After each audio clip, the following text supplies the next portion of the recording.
What's up, crew? Welcome to Filming in Progress, the show that takes you backstage into the world of local businesses and the people who make them shine.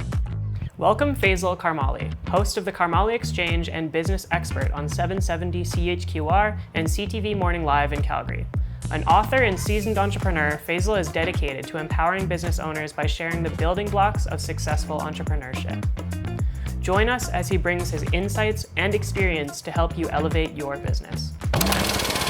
All right, Faisal, how'd you first get into business? Yeah, it all started when I was about 12 years old with my own first paper route. Got to the experience of trying to sell papers to people, deliver to their doors. But the real catalyst came when around that age, I realized that my parents couldn't afford all the things that I wanted in life. So I thought maybe get it myself, as opposed to burdening my parents for all the things that I wanted. So that's where it really started off. And I realized I started building small businesses throughout my childhood, and then started building bigger businesses through my adulthood. And that's where the passion came from. Right on. So paper route, what was next? What came after that? Well, and this, we can't share this too much. I used to love DJing and so forth. So throwing parties and so forth. Paying for university especially. I was one of the ones in Ottawa at the time, would throw parties at different cities. So we would take Ottawa residents, primarily university students, take them to Cancun and stuff like that, throw parties, make some money on that. I would throw sporting events and then have an after party after that, and DJ as well. And so that I could actually charge cover charge and make some money off that. So different ways of having, I would call it event-based entrepreneurship, where I could build and create some capital for myself, but more importantly, have the experiences I wanted to have. Right on. And so do you find that there's similarities among all these businesses? Obviously going from DJing and throwing parties and that sort of thing to what you do now is quite a drastic difference. Do you find there's similarities between all these different entrepreneurial activities? Yeah, I think there's some key takeaways from every single business that I've been a part of. Number one, it's you have to fill the need. There has to be a creative way of getting that individual to jump on board. If it's a party, or if it's a sporting event, or if it's financial services, or whatever other businesses that I've been involved in, you have to engage that prospective customer or client.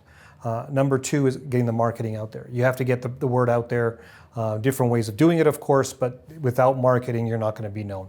The third part of that also is understanding your financials. There's going to be a lot of business ventures that are going to fail because they don't understand the numbers.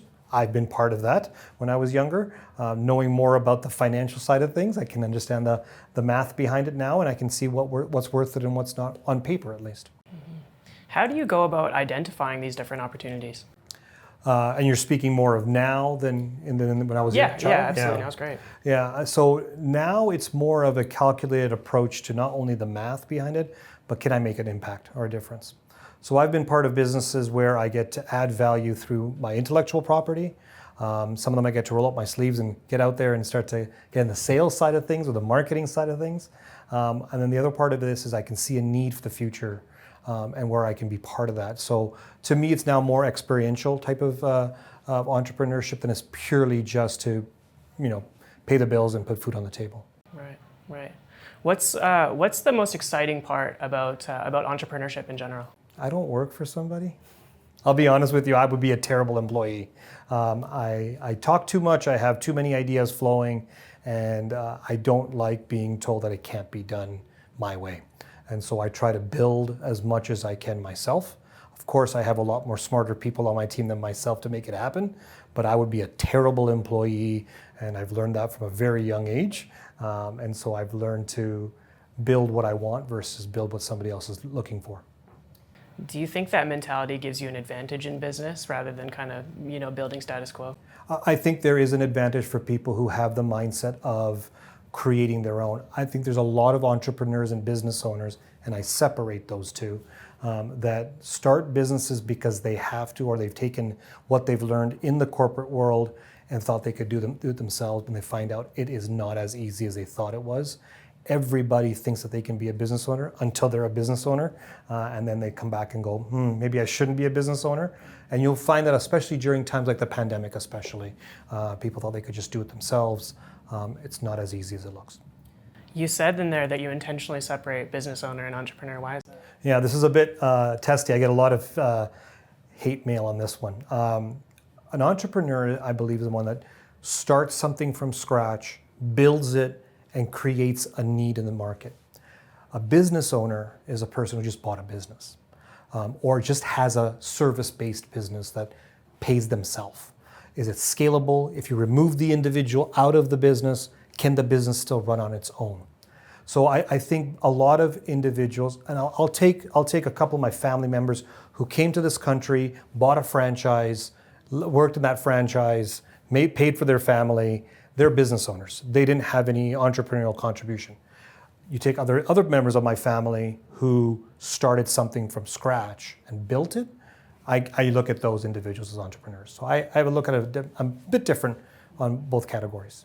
Do you think there's different traits required to grow for something from, for example, a franchise or you bought into a business, that sort of thing, than to build it from the ground up?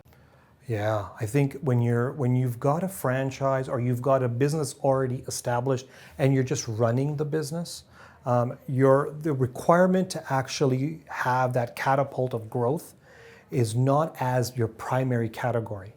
When you start with nothing, you're looking at doubling and tripling your business as fast as you can to get to a certain scale so that you can then either franchise out yourself or you can run a business where you've got a whole bunch of niches. And if you look at some of the biggest entrepreneurs in the world, and there's many of them, the wealthiest individuals who are entrepreneurs are ones who created from scratch and built it, not they've taken over a franchise and now they're the richest people in the world. So that's how I look at the difference. Right, awesome. You've chosen to build your business here in Calgary. Have you always been in Calgary? No, so I've been across the country in certain cities, but Calgary was home. Born and raised in Calgary, went out for university, went out for different ventures within business and so forth, but Calgary's home for me. My natural market's here. This is a great place to raise children. I have 3 kids, so I pick Calgary versus other cities. I just think it has an opportunity that a lot of people don't really give enough respect for. Mm-hmm. That seems like a commonality among entrepreneurs that we speak to. Why do you think that is? Calgary is not as big as the other major cities in this country or in the United States from a population or square footage, but they're an entrepreneurial or business-oriented city. I find that Calgary has a lot more welcoming entrepreneurs and business owners. They open up their arms, they're willing to share, they're willing to work together, collaborate. Not as easy in other cities when I talk to business owners in those cities. It's more of a very competitive market, even if you're in different industries, which I find interesting. In Calgary, it's more of a welcoming place. And I think that's because of the size. At some point, we're going to get to a size where it's not going to be that way, or we're going to get into a point where this is such an attractive city, we're going to have so much migration, where now we're really fighting for that last square inch of profit, and therefore sharing your knowledge is going to be the resource that you're going to keep to yourself. So we're not there yet, but I think Calgary right now is a place that will be booming if we get the right entrepreneurs here. Mm-hmm. Do you think that would be a good change for Calgary? Obviously, losing that element of camaraderie, for lack of better terms, is great right now. But is being the size of Vancouver or Toronto or whatever the case may be something that's appealing? It is appealing for bringing in more talent. When you have a city larger than ours, let's pick Vancouver, Toronto, they've got such a brand internationally because of their size that they can attract more talent. Calgary, Edmonton, Ottawa, to just name a few, don't have that cachet of attraction of talent from the global market. So when we're looking at building businesses, you want good talent for sure. But do you have the best talent in the world? Not always. And so if we can get a little bit bigger, be well known, have that brand, we'll be able to attract better talent. We'll be creating more infrastructure in our city. We'll drive that going forward. Now, it's a long-term game, so it's not going to happen overnight. But I think as we grow, we'll create more and more high-end talent. You think about it, most people will say in their industries, they're going to go to a certain city because they're known for it. You take, the tech industry, they're going to go to California for a reason because that's the brand they have. When you look at the financial world, they talk about Bay Street and Wall Street. That's because that's where people want to go. We don't have that in Calgary, except for the energy market in Canada. And so I think there's an opportunity for us to get to that point. I'm looking forward to it because it'll bring more talent in the city for sure. Yeah. Do you think that it's that niching down, for example, to the energy market, is that beneficial to the city as a whole, in business as a whole in the city, or would it be better to be diversified in the specialization here? Yeah, I think every city and every country has their bread making, right? They're going to have their breadwinners. If it's in a resource sector or any other type of sector, that's going to be because of what they're geographically located and their history. But having a diversified economy definitely helps, especially when you have a boom-bust economy like ours in history.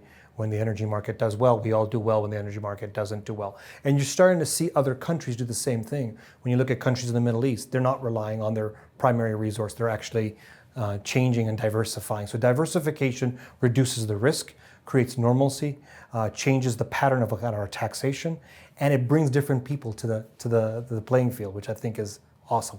Yeah, right on. I want to dive into like personal branding and content, that sort of thing. I know that you take that very seriously, and I'm sure your business is doing incredible with or without. So why do you choose to invest in content? Yeah, so let's separate the content from two different brands that are leading in my portfolio. One is the brand of our financial services team. That's a brand on its own. I'm part of it, but it has a brand of its own. The second one is myself and what I work with entrepreneurs and how I try to help them. That's a passion project more than anything else. Knowing that the number one driver of this economy is small, medium-sized businesses. Rarely do I speak to big business in my personal brand. I speak to small, medium-sized businesses. Big businesses I deal with in my financial services business. I get to talk to CEOs of billion-dollar corporations, trillion-dollar corporations, so I get the opportunity of doing that. But in the small, medium-sized case, a lot of entrepreneurs and business owners are good at their craft. They just suck at running a business. Like it's not their backyard. And so if there's ways that we can help motivate, educate, and give some support along the way, those businesses will flourish. And that's the backbone of this economy. That's the backbone. That's what drives people to take that risk. It's not big business. People don't want to open up the next Microsoft. They want to become the next Microsoft. So they have to grow to that phase. And I think if we can help that group, that's going to be the place to be. Love it. So your content on your personal side is education for attraction. Yeah. Really, it's to educate, attract, and motivate business owners. I always say no entrepreneur can do it by themselves. Cannot be done. You need a collaborative group of individuals around you. And I think when you have that group, and if our brand and the work that we do helps them, that's the payback. I don't charge anybody. I don't make profit off that. It's purely to build that community, and I think we're doing a really good job at it. Love it. When you're speaking to these entrepreneurs, we've heard from coaching and that sort of thing that the coach gets just as much value out of it as the recipient. Is that true for you as well? 100%. I know that I'm not good at everything. In fact, I'm pretty good at very few things. And so when I learn from other entrepreneurs in different industries, it is unbelievable. If you look at some of the talent we have locally and within our country and what they've done, their story of how they got to where they're at, what they're doing to take them to the next level, how they work with their employees, how they handle all the adversity and the headwinds that come their way. You can learn a lot by people's mistakes, and you can learn a lot by their success without committing your own mistakes and your own successes. So you can learn a lot more, and it just grows faster for yourself. So we've adopted a lot on our teams in our different companies that I'm part of, literally from the entrepreneurs on our podcast. It's unbelievable how much I've learned from them. Yeah, awesome. We're in the same boat. So. Yeah. When you're speaking to these entrepreneurs and helping them solve these problems, whatever the case may be, do you find there's similarities even among different industries that to the naked eye might not see those similarities? Yeah, I do, and I think a couple of them that come out right off the top of my head is number one, a lot of them don't understand their financials. They don't know how they make the bottom line of profit work, especially through volatile economic situations or different political situations. They don't understand their numbers. That's number one. Number two, a lot of the entrepreneurs that I talk to are not good at sales. They don't know how to bring more revenue in, and so they rely on the magic bullet. And that magic bullet could be going on social media. That magic bullet could be just doing one type of marketing event or talking to friends and family. But it doesn't grow to the level they want. And I think that's a big problem, is that they don't know really how to sell, and they don't know their financials, because those two together gives you that the superpower of growing a business. Yeah, absolutely. Do you think there are sufficient resources out there for entrepreneurs to learn these things, and maybe they're just not looking, or maybe they're not aware of the problem, or what does that kind of landscape look like? It's the noise within what's out there. So yes, is there a lot of information? 100%. You can use your favorite search engine to find all that information, but there's so much out there. So how do you make it applicable to the individual, to their company, to their employees, to their customers? That's where it becomes difficult. So I think there's abundance of information. There's just no zoning into that individual and their circumstance to make it reach their goals. I find a lot of entrepreneurs hear things and act on it without doing the research for themselves to see, is it applicable to them? We learn a lot in our businesses from other industries outside of our own, but not a lot of it is applicable in our industry. I think people try that stuff just to throw spaghetti at the wall and see what sticks. And that's a costly mistake at times, or you're just running on a hamster wheel and not getting anywhere. So I think those are the issues of there's so much information, but not narrowing it down to how it's applicable to you. Right. Do you have advice on how somebody might do that more effectively? Yeah, so I think one of the things that we've seen with successful business owners, successful entrepreneurs, is first gather your data. Absolutely, that's important. From that data, how is it going to be impacting you if you actually simulate that data into your business? And when you start to do that, what's the output at the bottom? And of course, from a mathematical perspective, the answers will be self-sufficient. But when you come from what works for you on your own self, because everybody can do a little bit different. I might make more money doing it one way than the other, but I don't like this way. It's not fun for me. So now it's a job. It's not my passion. So I'll stick to the passion side, make a little bit less money, but I get to do what I enjoy. So understanding how it fits directly. It's kind of like going shoe shopping online. You still got to try on the shoe no matter what, right? You still got to do your research. You still got to see if that's the style you want. But then you got to put it on and see if you can actually run with it. Right.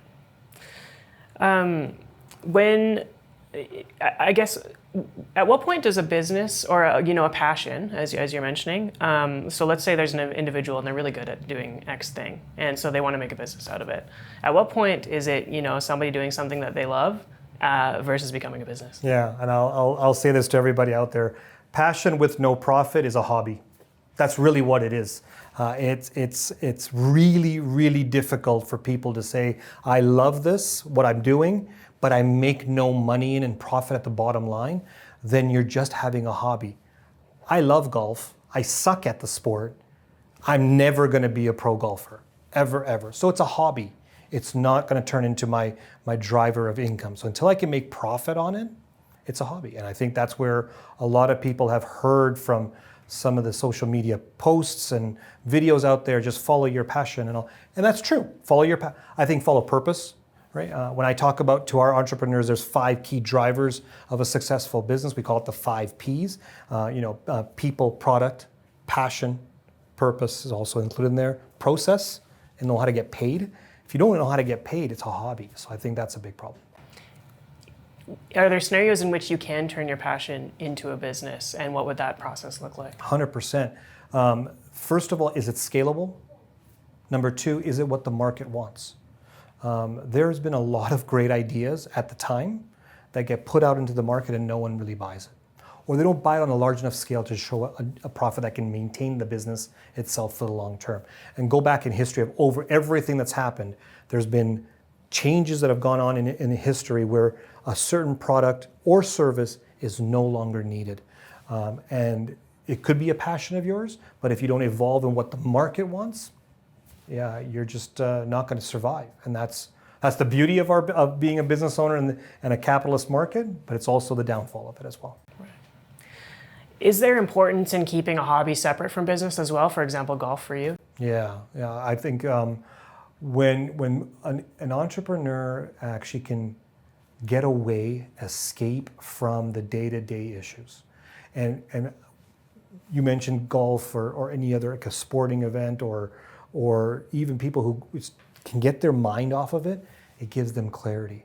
When you're constantly thinking about it while participating in an activity, then you're not escaping from it. You don't get the fresh eyes back at it. So if it's golf or any other sport or reading or whatever it is, if you have something that can get you out of the game, that you can come back in the game with fresh eyes, that's the energy boost that you'll need to keep it going for the long term.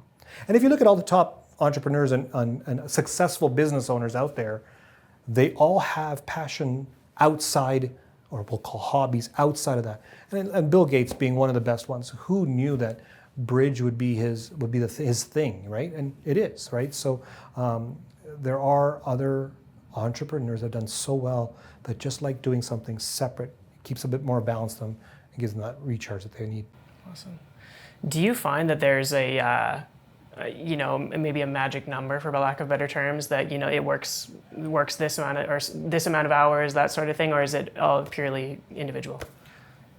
So you're saying hours for people putting into their business versus hobbies, etc. Yeah, I'm smiling because this is a big debate that goes on right now.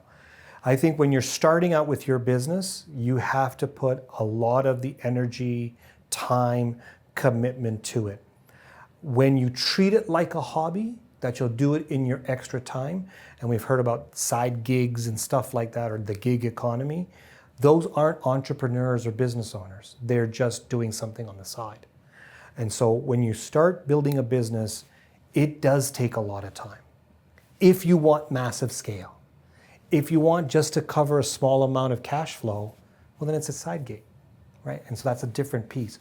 So when I hear people saying, I take 6 weeks of vacation, I only work 3 hours a day, but I'm not making my business goals, let's start there, right? Let's look at why that's the case. Do you really want to do this business? So I come across some business owners who are upset with the bottom line of their business, but don't have this equivalent amount of hours. In fact, their staff work more than they do, which I find very interesting, especially in the first, call it 10 years of the business. It's a lot of work. Do you think that's a foundational issue? Maybe not understanding the amount of work that goes into it, or maybe not being having the conviction that's necessary to move the needle forward? We've glorified owning a business. We've glorified being an entrepreneur. Being a business owner and an entrepreneur is shitty. It sucks. You're the last to get paid. You're the first person that people complain to, and you get none of the credit.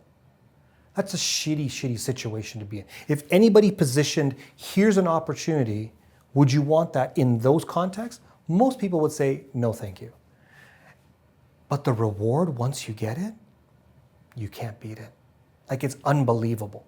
So I think we've glorified, partly because of it's so easy to see a 30-second video and look how great this entrepreneur's flying around doing their own thing. And they're very successful. No one remembers all the work they did to get to that point.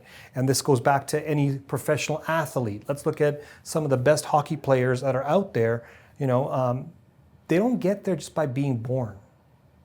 The amount of work that goes into it. And if someone positioned a star athlete and the work you have to do and the sacrifice you have to make to get there, most people will say, no, thank you.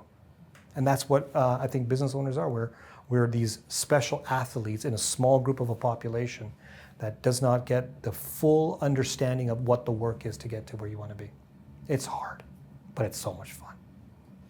Do you think there's a shift happening in that transparency aspect, where maybe call it pre-COVID, a lot of people like to use that timeline of, pre that it was just all glorification, as you're mentioning, right? And maybe there's a little bit more transparency now. Do you believe in that? Do you think that's true? I think it's slowly becoming a reality of what entrepreneurs and business owners go through. I think it's too slow.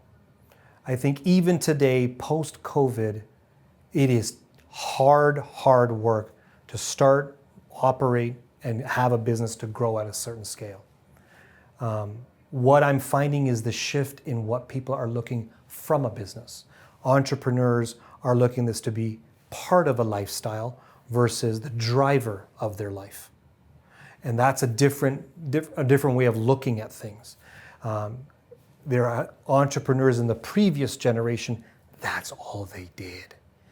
Now, the new wave of entrepreneurs are trying to fit this business in their lifestyle, in their comfort zone, so they're not able to grow at a scale that many other businesses have, which causes some concern from an economic perspective, but it gives them that balance. We'll use that word, which we can debate about that.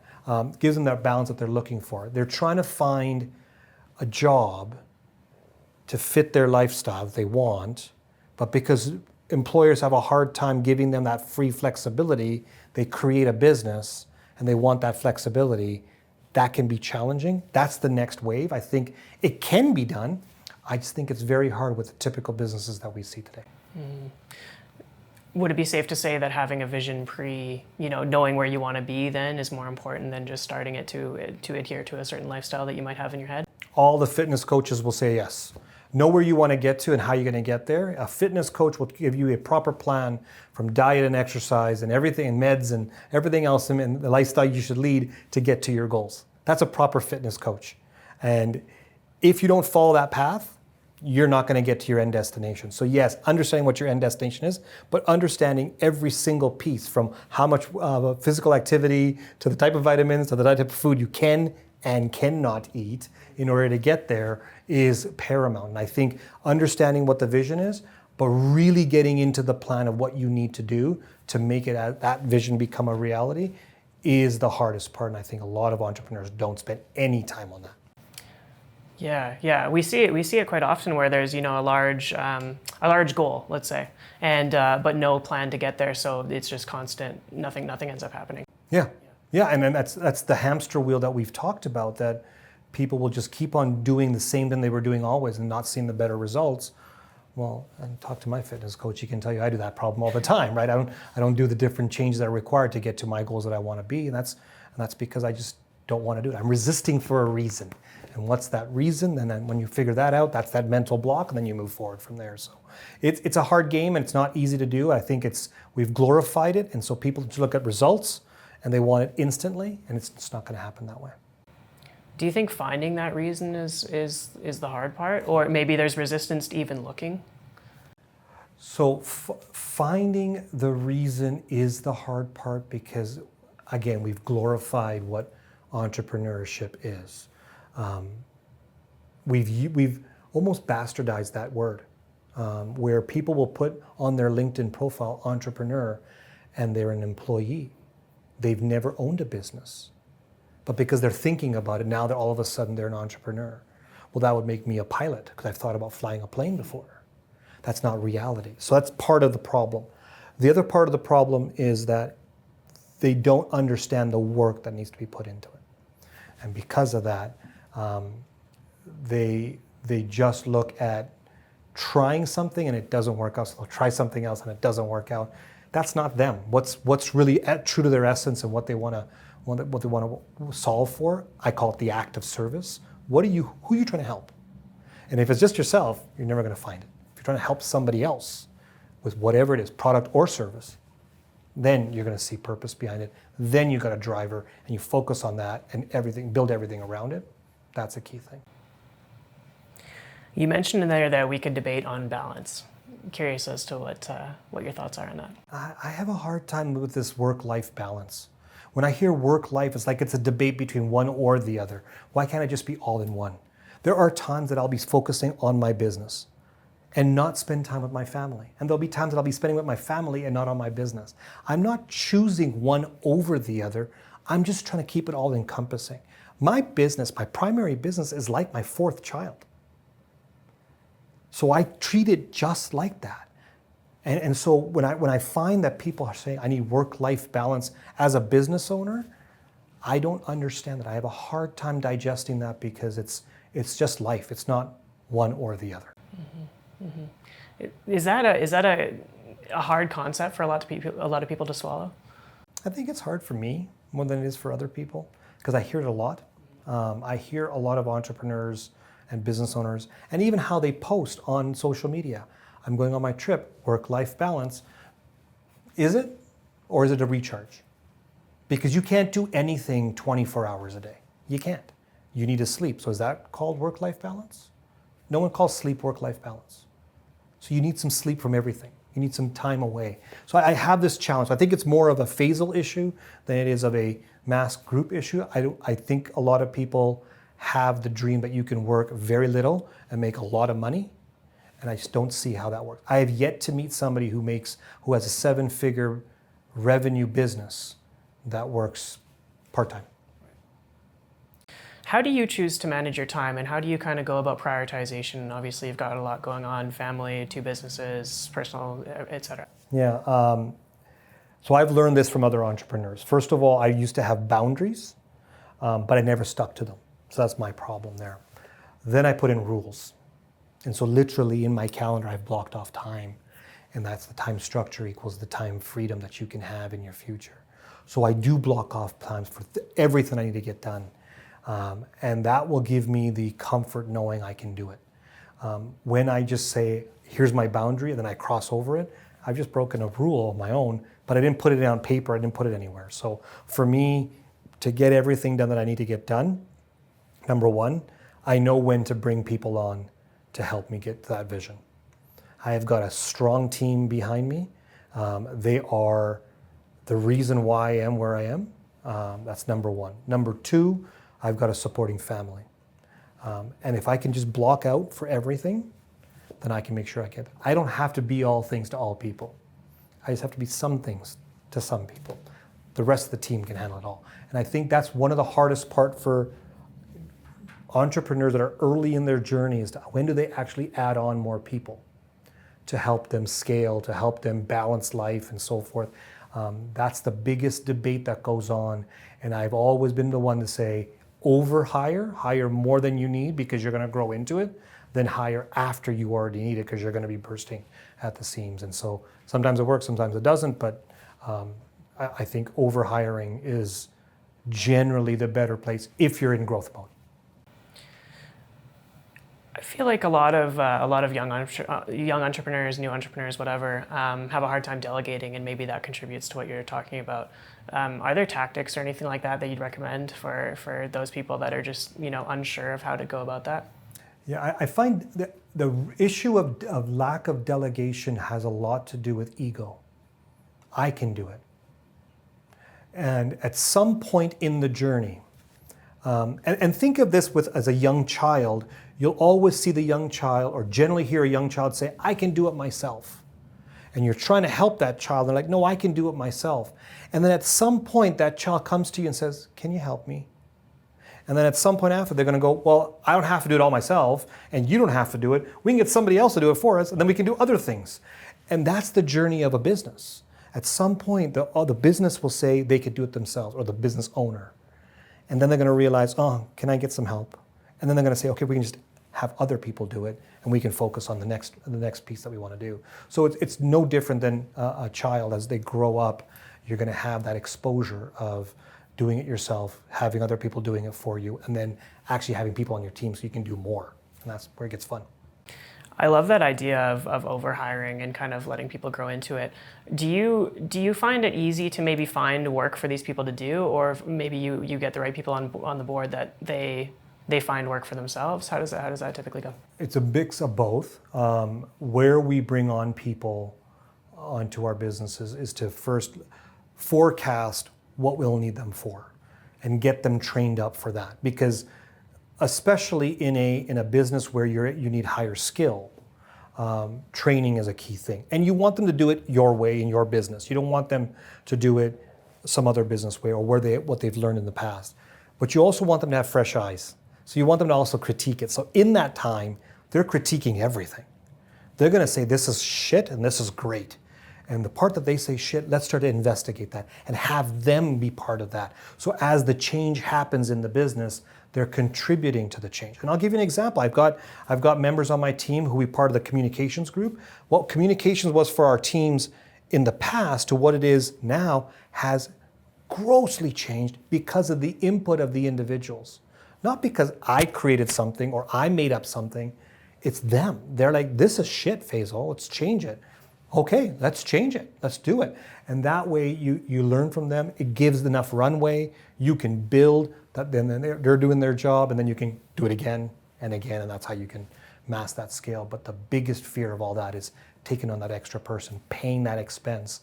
I think it's an investment, not an expense. Yeah, I love that outlook of investment, not expense. Obviously talking about people there, and it's one of your P's as well, as you mentioned earlier. How important is getting the right people on, and how do you go about attraction? Oh, it's the hardest part, and it's also the most rewarding. Finding the right people on has been one of the biggest challenges that I've gone through. I'll say I'm probably batting 75%.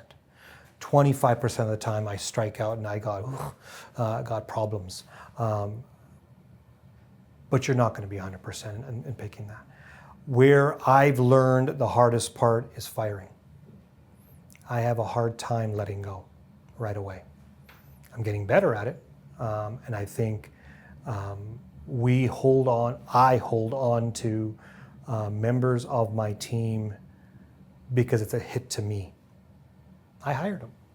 Not going to let them go. What does that say about me? I'm terrible at hiring. Well, just say, okay, I'm terrible at hiring. Now I have no problem firing people if they're not able to be the right fit for the team. So I think that's been the biggest and the hardest part is hiring in advance, hiring right, knowing when it's wrong, and removing them.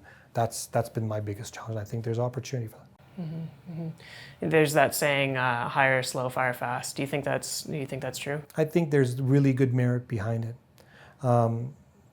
Sometimes when you don't fire fast, you create what I call a cancer in the business, and it really impacts others. And there are times that I've kept an employee on longer than I should have, and then when that person does exit the business, the staff go, "What took you so long? It's about time, thank God." And so, why didn't you tell me something sooner? I would have let that person go. Or would I have? I don't know. I would always try to give a second, third, and fourth chance to see. And I do that, and that's just because I've got that insecurity on myself. That I don't want to be the person that puts somebody out of a job because I don't think they can do it. I've always had the view of coach up versus coach out. You can't always coach up. Some people are not coachable. Coach them out, get them out. And so I'm learning that slowly, with a lot of pain, but it's a lesson I think every entrepreneur needs to know is when it's done, let them go. With people comes culture. And I know that's a bit of a buzzword that's being thrown around quite a bit these days, but also very important to a lot of organizations. What does that word mean to you, and how do you foster it?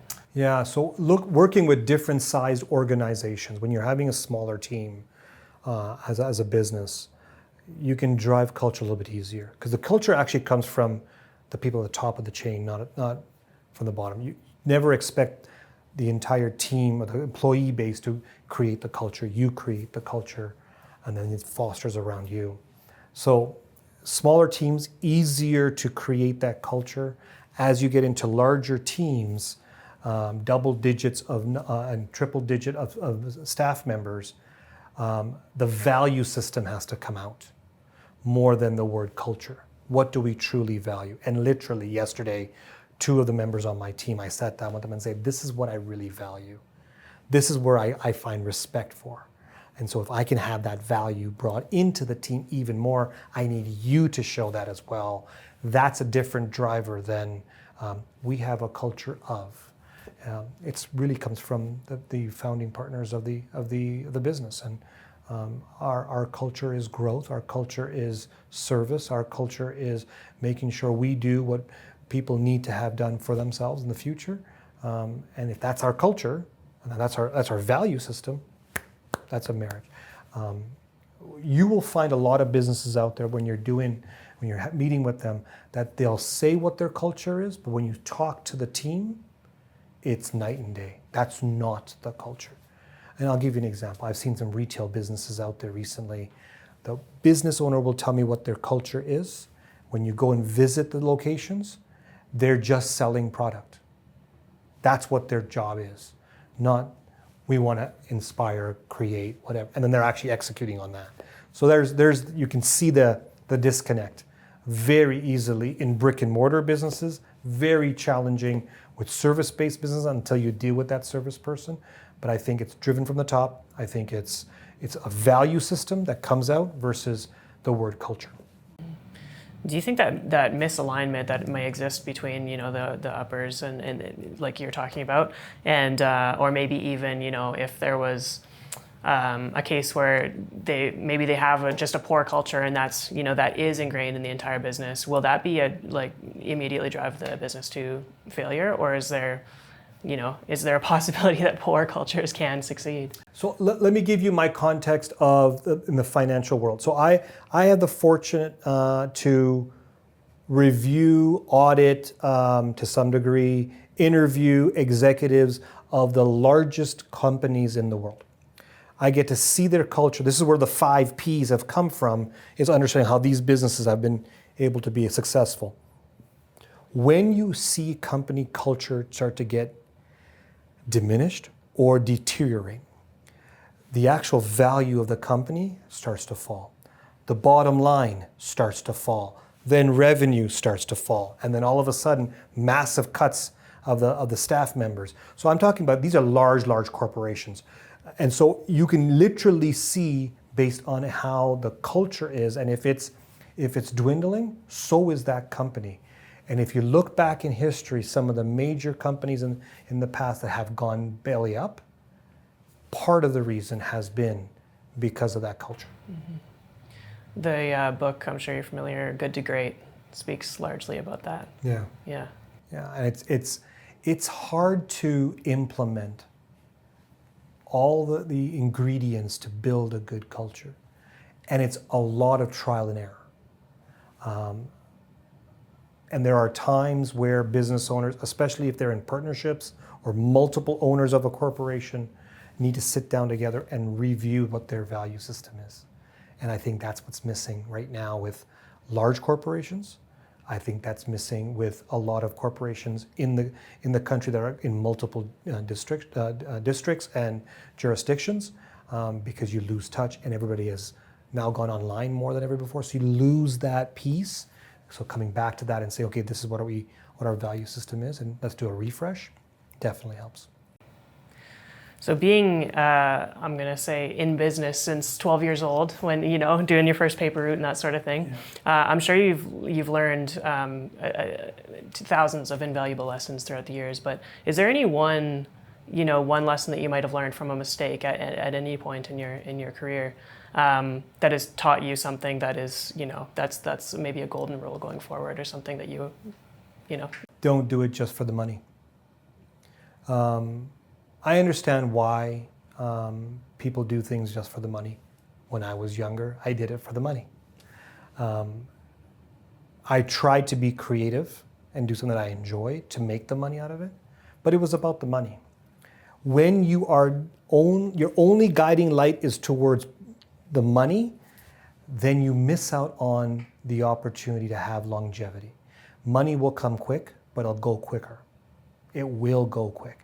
And so having a purpose behind why you're doing what you're doing will have more fulfillment longer term than just doing about the money. That being said, don't ignore the money, right? You have to be viable financially, but it cannot be your only driver. And I've seen so many people, I've got a great idea because it's going to make me a lot of money. So it's not the idea, it's the money that you're looking for. If that's your driver, yeah, you're going to be a short-term gain. Right. Have you seen in your experience businesses whose driver maybe changes? And is that common? Is that normal? Is it possible? I have seen businesses that their driver changes. What they were initially started off as and what they represented themselves publicly and the brand that they had from their customers evolved over time. And usually the evolution, for the better or worse, has been because the market dictated it. And those business owners and companies that can actually adjust to what the market wants will be able to shift and should shift. And if those who stay stagnant and don't care, we all heard the story about Blockbuster and Netflix. There's your best example. Ego kicked in, people said, no, it's not possible.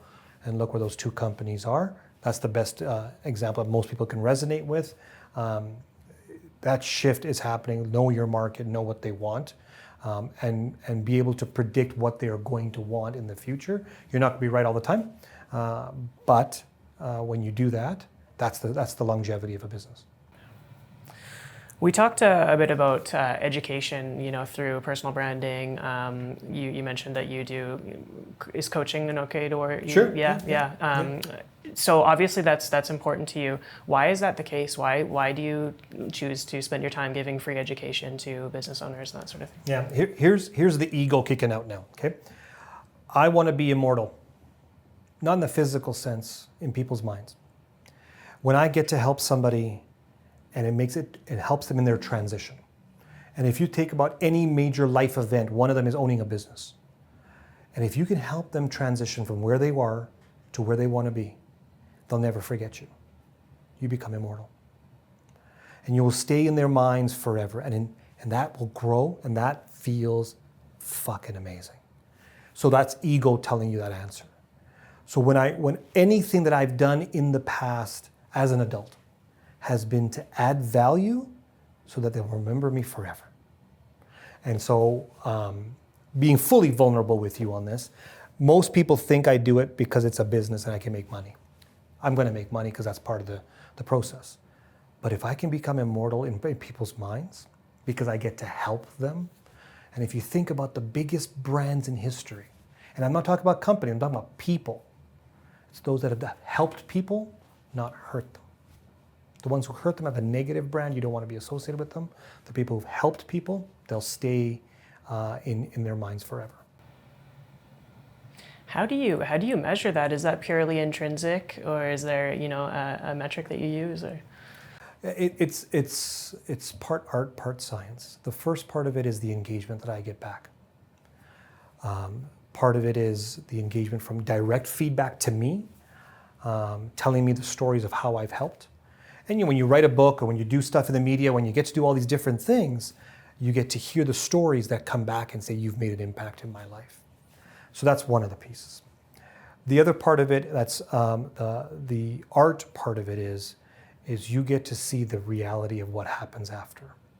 You get to sit down with a business or an individual, you see where they are, you see where they want to go, you help them out a bit, and off they go and they do it. Oh, that's rewarding. That and that is an artistic view of what has it turned into. It may not be 100% because of me, and nor do I ever expect it to be, but if I get to be part of that, beautiful.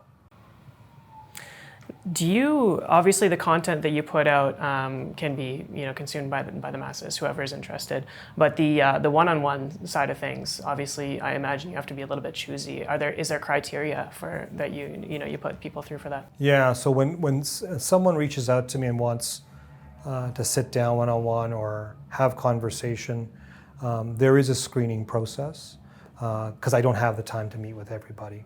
So what I've done is I've created events in the past where people can come join and get some exposure and some education along the way, and we can help them. But when it comes to the one-on-one, I have a bunch of questions that I ask them in advance. I want to know what their business is doing. There are people who will come to me with ideas, say, what do you think? They want a second opinion on an idea. And I say, write a business plan and get back to me, and I never hear from them. It's because they just want to bounce ideas off me. Unfortunately, I can't have all that time for that. But ones who actually have business plans, have marketing strategies, have actually put some thought into it, if you're going to put that much work into it, I can give you some time, and we'll definitely sit down together and work at it. That's one of the criteria. Of course, it has to be within my capabilities. Like, I don't want someone asking me for help on something I can't do for them. Then I'll direct them where to go if I know where to go. Mm-hmm. What are some of the biggest barriers to entry in business that you currently, current times? Yeah, you've brought it out to business as a whole. There really is very limited amount of barriers in business. There are certain industries that have higher barriers. But today I think it's easier to open and run a business than ever before. The opportunities from e-commerce all the way to brick and mortar, to service-based, to product-based, there's so much out there that can happen. And that's the opportunity. The downside is there's so much out there that you get lost in the sea of opportunity. And so how do you separate one e-commerce business to another? Is it product? Is it engagement? Is it what you do with that product? What does it mean for them? That's the hardest part. So low barrier to entry in the business world, that's why there's a low success rate as well. Yeah, that's it makes perfect sense. I mean, we talked about this a little bit earlier, that everybody feels that they can start and kind of experience the challenges of that afterwards, right? Yeah. It's interesting, in Canada, most business owners make less than the median income of employees. That's interesting. So they own a business and they're making less than if they were an employee. That's interesting. Most businesses will fail in the first 10 years. I think it's like 80%. It's close to 80%. So you're going to take the risk to do something and have a high probability of failure for whatever reason to make less than the median income of an employee. Why are we doing this? And so that's where I think, because there's such low barriers to entry, and think of it this way: if everybody could have a job, would the minimum wage be what it is today? It'd probably drop. So if there's going to be no barriers or low barriers to enter in business, it's going to drop on the success rate, and that's expected. What's interesting is the ones that actually rise to the top of that list and how they do it. And I think that's awesome. If I was a aspiring entrepreneur, I have a business idea, I have a plan, a direction. What advice do I need to hear before getting into business? Market analysis. The idea and the business plan. I find a lot of business plans that are written are based on hopes and dreams. We're going to own 1% of the billion-dollar market share. Really? Do you know how hard it is to own 1% market share in any business out there, in any industry? It is hard. So when they say I can get 1% market share, that's hopes and dreams. Now show me your market analysis that says you're going to be able to get that 1% or 0.1% or whatever it is. I think people build business plans out of hope. They build market analysis out of execution. And so how do you actually penetrate? What's the strategy? What's the marketing? What's everything lined up to make that business plan become a reality? If you've got that down, then you have a higher probability of success. Mm-hmm. Yeah, absolutely. I think it's something that we see all the time is you having a great idea is simply that. It's a great idea. How does somebody go about getting the data that they need to make the right decisions in early stages of business? So understanding your customer first. Focus groups is one of the easiest one, but there's a lot of companies that produce this type of data out there that you can buy or dig up. That's number one. Number two, what's your competitors? You better have competitors in the space, because if you don't, then you're in a game of one. It may not be needed by the market. And so what are your competitors doing? How are they doing it? Why are they doing it? And what's their take? So you can kind of figure that out by doing some actual boots on the ground, cold calling, figuring out, doing some market analysis directly with them. Number three is understand the economic trends. Anybody opening up a bookstore today has a big challenge in front of them. Not mean they're not going to be successful, but the odds of making it big in a bookstore today is remote. So why would you enter into an industry? Convenience stores, not so convenient anymore. You can get everything delivered to your door. So what's the benefit of opening up a convenience business at a brick and mortar location when you have Amazon Prime as your biggest competitor? And understanding who your competition is as well. Because we think our competition is the exact same business that's just down the street or whatever it may be. There are other disruptors that will overtake. So what would it take to destroy the business? Is who are those players and what are they doing? So if you got those lined up in an understanding, then you have an idea of how easily executable is your business plan. Yeah. It seems so obvious when we talk about it like this, right? Where we're all aware that Amazon exists, we're all aware of DoorDash and whatever these great services. Why do you think that's such a barrier for people when they're starting a business in the first place? Maybe it's passion. I'm not sure. We start a business on emotion. We lose a business because of the math. We start a business because we were emotive into it. but we separate that emotion when it comes time to fail because we're just focused on it's just not working. So there's a big disconnect there. I think we start businesses, and that's the beautiful part of an entrepreneur is they've got an idea and they've got a dream. So I love that. The execution of it is where the problem lies, and I think people haven't really mapped that out properly. Mm-hmm. So knowing your numbers, as you talked about earlier in the conversation, knowing your kind of competitive landscape and that sort of thing, basically drilling it down to numbers and data. Data and numbers, yeah. It's interesting how many people have ideas or have brought business to the market and have failed. And when you ask them, was it financial? No. Okay, so we crossed that one off the list. The next one is the market didn't want it. The market didn't want it. So what did you think? Why do you think the market would want your product or your service? And they didn't. Where was the disconnect there? And most of the times, I just didn't ask. I just thought it was a good idea. Mm-hmm. You talk about focus groups there. I think a lot of people early stages in business are probably asking, mom and dad or their friends who are going to say, yeah, great idea, go for it. Focus groups might be an expensive way. How do you go about listening to potential customers or customers in early stages? So when you know who your competitor is or other industries that could take out your business, hearing from their customers.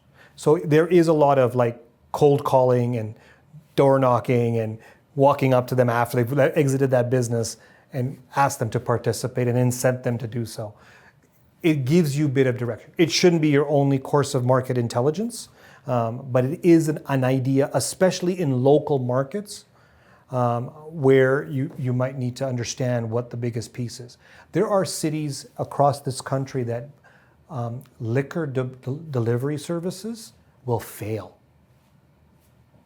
Now, in a major city like we're in, that just seems normal. Delivery service for liquor should be no problem.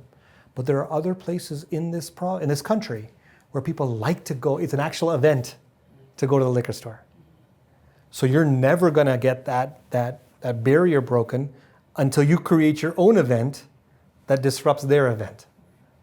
And that's part of the understanding of knowing the market locally. So when someone leaves a liquor store in those markets, would you take delivery service is a great question to ask them, right? In this example. So understanding that the local market will be completely different than what big data with big companies that are national or international that they provide may not be applicable to you. Right. So making sure that you choose your data based on things that are applicable, so geographical location, demographics, et cetera. Yeah. And let me give you another example. In one of our businesses that I'm part of, which is my main business, the financial services side, we focus on people who are transitioning to or living in retirement exclusively. Okay, so we do not deal with people that are greater than 10 years away from retirement or in retirement. Now, when we did the market intelligence on this, what's happening with that demographic, they're called the boomers originally. They have 72% of the nation's wealth. Okay. They're also 100% or close to 100% dependent on their savings to live their lifestyle. They're the most vulnerable stage of their future. Before they had a paycheck coming in so they could spend whatever they want to. Now they've got a set number of dollars that they're going to live the rest of their lives.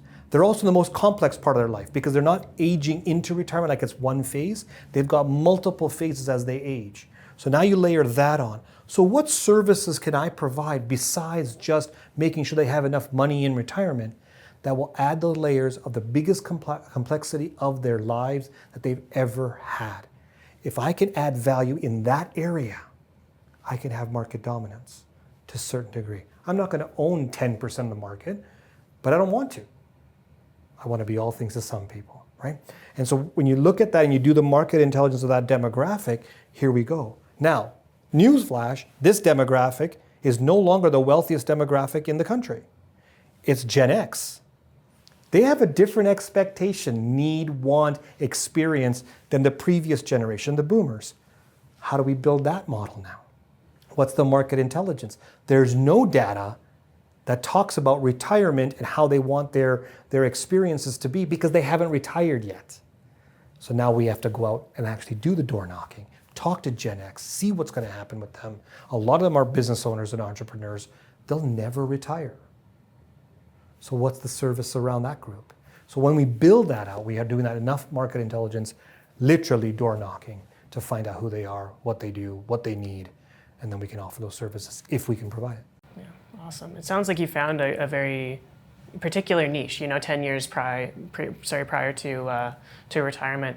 There's a lot of debate that goes on about niching down or, casting a wide net and seeing what comes in. What are your thoughts on that? Yeah, it comes down to what are you providing. Now, I've always believed that if you niche into an area where you've got the biggest dominance that you can bring into versus trying to be all things to all people, you will have higher growth, you will have higher profit, you'll have higher enjoyment as well. And not because of the profit, but because you're enjoying what you do. When you try to be all things to all people, you're competing in a space where there's a lot more resources elsewhere, and you don't get to see the actual enjoyment of the end user. So as a small, medium-sized business, if you're trying to be all things to all people, you are competing in a space that has barriers to entry because of resources, has barriers to entry because of they've got largest market share, and you want a piece of that big piece. And I think that's just trying to make it for the money, not making it for the people. Yeah, cutting a piece out of a pie that's too big, maybe. Right.